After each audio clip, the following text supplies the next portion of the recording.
आज के इस वीडियो में हम लोग heating effect of electric current पे कुछ न्यूमेरिकल प्रॉब्लम सॉल्व करेंगे। लेकिन न्यूमेरिकल प्रॉब्लम सॉल्व करने से पहले चलिए इससे रिलेटेड जो फार्मूलाज है उसे एक बार फिर से रिवाइज कर लेते हैं, फिर प्रॉब्लम्स को हम सॉल्व करेंगे।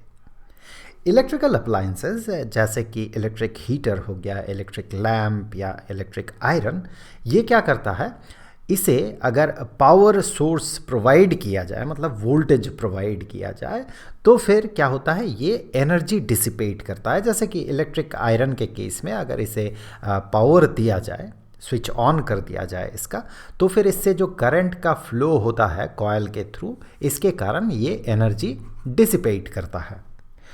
लास्ट वीडियो में जहाँ पर हमने हीटिंग इफेक्ट पे डिटेल्स में बात किया था, वहाँ पर हम लोगों ने देखा था कि जो एनर्जी डिसिपेट करता है ये कोई भी इलेक्ट्रिक अप्लायंस जो कि हीट एनर्जी में कन्वर्ट करता है इलेक्ट्रिकल एनर्जी को, वो टी टाइम में जो एनर्जी रिलीज़ करता है वो बराबर होता है उसे प्रोवाइड किया गया वोल्टेज इनटू उससे पार होता हुआ करंट इनटू टाइम। इसी फॉर्मूला से हम आगे इसे और भी अलग अलग तरीके से रिप्रेजेंट कर सकते हैं। जैसे कि अगर हम यहाँ पर ओम्स लॉ अप्लाई करें तो ओम्स लॉ कहता है कि V is equal to I R. यहाँ से अगर हम V को सब्सटीट्यूट करें आई आर से, तो फिर यही चीज़ बन जाएगा आई स्क्वायर आर टी। तो ये भी सेम फॉर्मूला है, energy dissipation in time T. अब अगर यहाँ पर देखें, हमने वी आई के टर्म में फॉर्मूला बनाया, यहाँ पर आई आर के टर्म में बनाया। अगर वी और आर के टर्म में हम फॉर्मूला, इसी फॉर्मूला को बनाना चाहते हैं, तो फिर हमें क्या करना होगा, आई को सब्सटीट्यूट करना होगा यहाँ पर। ओम्स लॉ से हम कह सकते हैं कि I is equal to V divided by R. तो वही value V divided by R अगर यहाँ पर पुट करें तो हमें यही फॉर्मूला इस फॉर्म में मिलेगा, V square divided by R into T. तो ये तीन फॉर्मूला हो गया हमारे पास energy dissipation in time T. तो ये हो गया तीन फॉर्मूला। बेसिक फंडामेंटल फार्मूला जो है वो ये है कि क्यू चार्ज को अगर वी पोटेंशियल डिफरेंस में अगर क्यू चार्ज को ले जाया जाए तो फिर work done is equal to V Q.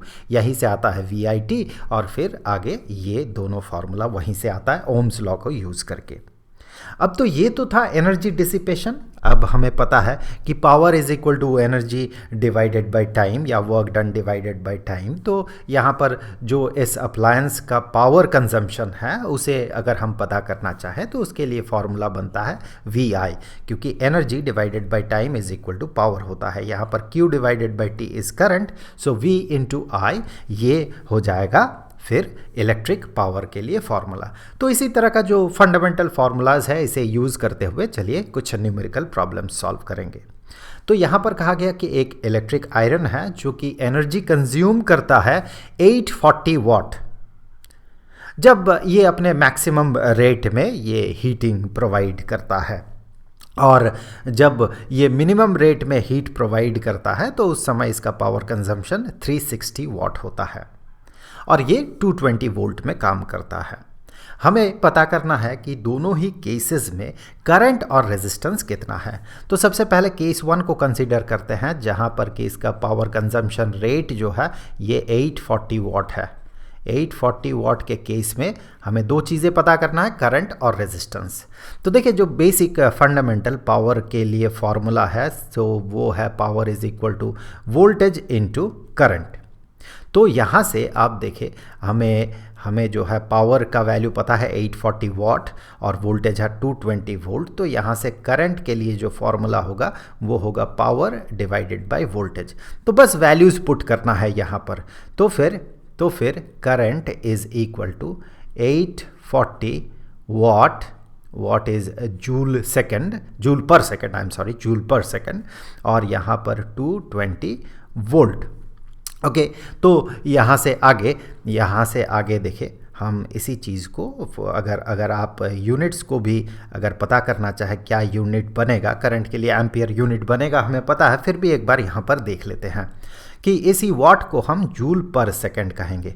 Okay, अब न्यूमेरिकली अगर इसे हम कैलकुलेट करते हैं तो ये बनता है नियरली 3.82। सो 3.82 2। अब देखिए यूनिट क्या होगा यहाँ पर joule per volt, joule divided by volt is equal to coulomb. Joule divided by volt, 1 joule divided by 1 volt is equal to 1 coulomb. ऐसा क्यों होता है? क्योंकि आप देखिए joule divided by coulomb is equal to volt. अगर आपने electric potential का वीडियो देखा है तो आपने वहाँ पर ये वाला डेरिवेशन देखा था या ये वाला रिलेशन आपने देखा था। तो यहाँ पर ये जूल पर वोल्ट जो है ये कूलॉम बन जाएगा और कूलॉम पर सेकंड ये एम्पियर बनेगा। सो इसका यूनिट जो है ये एम्पियर हो गया। अब देखिए यहाँ से हमें इसका रेजिस्टेंस भी पता करना है, इस इलेक्ट्रिक आयरन का इस सर्टन केस में रेजिस्टेंस पता करना है। 2 केसेस है, सेम इलेक्ट्रिक आयरन है, 2 केसेस है, 2 केसेस के लिए हमें इसका रेजिस्टेंस अलग अलग मिलेगा। आप पूछेंगे एक ही अप्लायंस का अलग अलग रेजिस्टेंस कैसे है? तो भाई रेजिस्टेंस जो है ये टेम्परेचर डिपेंडेंट होता है, ये वेरी करता है। तो इस केस में अगर अभी हम रेजिस्टेंस पता करना चाहें तो हम ओम्स लॉ यहाँ पर अप्लाई करेंगे। ये तो करंट फर्स्ट केस में हमने पता कर लिया। अब Ohm's law V is equal to I R, यहाँ से हम इसका रेजिस्टेंस पता कर सकते हैं कि रेजिस्टेंस जो है resistance is equal to V divided by current. Okay, so voltage जो है ये वोल्टेज इस केस में वोल्टेज जो है ये 220 वोल्ट है और करंट जो है हमने पता किया 3.82 एम्पियर का करंट है। सो यहाँ पर 220 डिवाइडेड बाय 3.82 इज 57.60 इतना, और volt divided by ampere, 1 volt divided by 1 ampere is 1 ओम।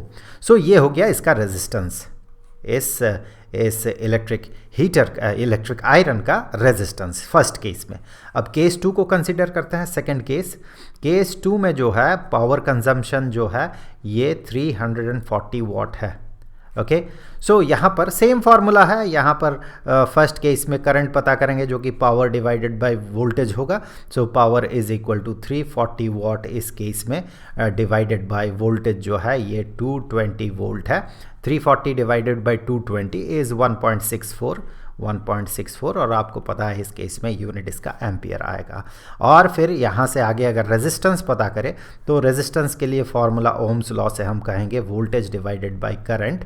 यहाँ पर वोल्टेज जो है 220 वोल्ट है और करंट जो है 1.64 एम्पियर है। तो यहाँ पर 220 डिवाइडेड बाय 1.64 इज 134.15 और volt divided by ampere is ओम।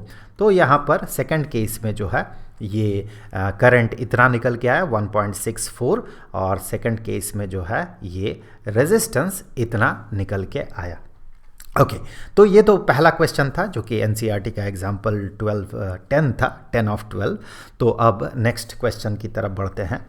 यहाँ पर कहा गया कि किसी एक केस में 100 जूल का हीट वो डिसिपेट कर रहा, कोई अप्लायंस होगा 100 जूल का एनर्जी वो डिसिपेट कर रहा है इन ईच सेकेंड, हर एक सेकेंड में वो 100 जूल का एनर्जी डिसिपेट कर रहा है। इसका रेजिस्टेंस जो है ये 4 ओम का रेजिस्टेंस है। हमें इसके अक्रॉस जो पोटेंशियल डिफरेंस है ये पता करना होगा। सो देखिए पावर डिसिपेशन ये कहा गया 100 वाट है। देखिए 100 जूल पर सेकेंड मतलब 100 जूल एनर्जी पर सेकंड का मतलब ही होता है 100 वाट का पावर कंजम्पशन है, क्योंकि पावर जो होता है ये वर्क डन या work done divided by time होता है या एनर्जी डिवाइडेड बाय टाइम, आप कुछ भी कह ले। तो यहाँ पर देखें 100 जूल का ये एनर्जी डिसिपेट कर रहा है एक सेकंड में। So that is equal to 100 divided by 1 is 100 और जूल पर सेकंड इज वाट। तो इसका पावर डिसिपेशन हो रहा या फिर इसका जो पावर है ये है 100 वाट का। सो 100 वाट का ये अप्लायंस है या पावर डिसिपेशन रेट जो है ये 100 वाट का है।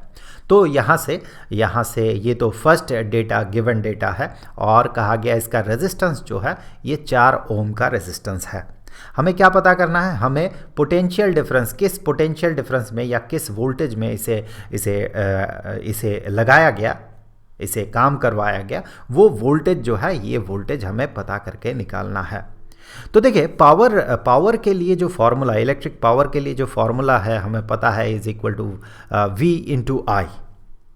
अब यहाँ पर देखिए I का वैल्यू तो हमें पता नहीं है, रेजिस्टेंस का वैल्यू पता है।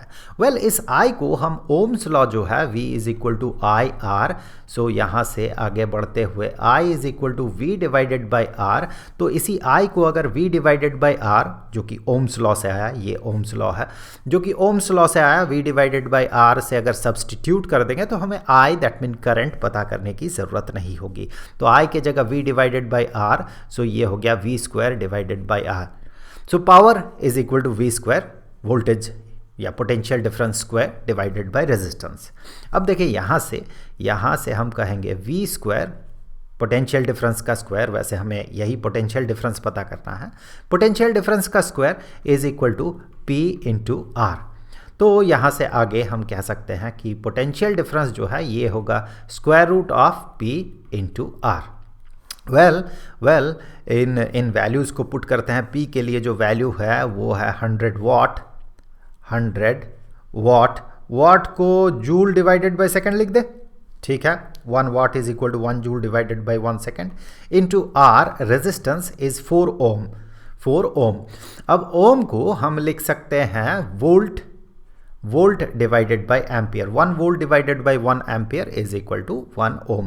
वैसे आपको पता है इस केस में जो वोल्टेज का जो वैल्यू निकल के आएगा, वोल्टेज का जो यूनिट निकल के आएगा ये वोल्ट ही होगा, क्योंकि बाकी यूनिट्स जो है वो एसआई यूनिट है, तो ये भी एसआई यूनिट ही हमें मिलेगा। फिर भी हम लोग यहाँ पर जो यूनिट है उसे भी कैलकुलेट करके देख लेते हैं। आपको इससे कुछ और भी आइडियाज़ मिलने वाला है कि अगर आप यूनिट्स को साथ में रख के इस तरह से कैंसिल करें तो बहुत सारी चीज़ें रिवाइज भी हो जाती है और चीज़ें और ज़्यादा क्लियर दिखता है। So now that is equal to square root of 400, 4 into 100 is 400। और यहाँ पर हम लोग ये जो जूल है, इस जूल को हम लोग volt, 1 joule is equal to 1 volt into 1 coulomb, joule को वोल्ट इंटू कूलम लिख सकते हैं, because joule divided by coulomb, 1 joule divided by 1 coulomb ये होता है 1 वोल्ट। ये अगर आपने पोटेंशियल डिफरेंस का वीडियो देखा था, potential, electric potential and potential difference, तो वहाँ से आप ये क्लियरली समझ सकते हैं कि ऐसा होता है कि 1 joule is equal to 1 volt into 1 coulomb. वैसे भी आप देखिए कि हम जब वर्क डन पता करते हैं एक सर्टेन पोटेंशियल डिफरेंस में, पोटेंशियल डिफरेंस पे अगर एक चार्ज को, क्यू चार्ज को एक एंड से दूसरे एंड में ले जाया जाए, दैट मीन एक क्यू चार्ज को वी पोटेंशियल डिफरेंस में अगर मूव करवाया जाए, तो वर्क डन जो है that is equal to potential difference into charge होता है। दैट मीन वर्क डन का जो यूनिट है, जो कि जूल है, एसआई यूनिट, वो होना चाहिए वोल्टेज का SI unit which is volt into charge का SI unit which is coulomb. So volt into coulomb is equal to joule. अब इस वोल्ट डिवाइडेड बाय एम्पियर, इसके जगह पे हम वोल्ट को यहाँ रहने देते हैं, क्योंकि अल्टीमेटली जो यूनिट है ये वोल्ट ही निकलेगा। और यहाँ पर एम्पियर जो है, एम्पियर को हम कह सकते हैं 1 ampere is equal to 1 coulomb divided by 1 second. Coulomb divided by second is 1 ampere, coulomb divided by second. तो यहाँ से कूलम और सेकेंड कैंसिल हो जाएगा, और देखिए वोल्ट स्क्वायर आ गया इसके यूनिट में, जो कि स्क्वायर रूट के अंदर है, स्क्वायर रूट के बाहर जाएगा तो वोल्ट बन जाएगा। और 400 का स्क्वायर रूट जो है ये होगा 20, और यूनिट के तौर पे हमें मिलेगा वोल्ट। सो पोटेंशियल डिफरेंस जो है, ये पोटेंशियल डिफरेंस किस वोल्टेज में काम कर रहा है, या पोटेंशियल डिफरेंस इसके अक्रॉस कितना है, इस अप्लायंस के across, so that is 20 volt.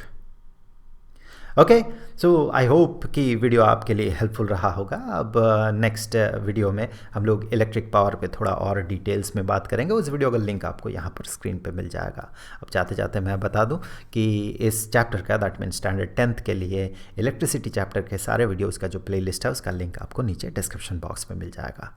तो मिलेंगे अगले वीडियो में, तब तक के लिए खुश रहें। Good bye.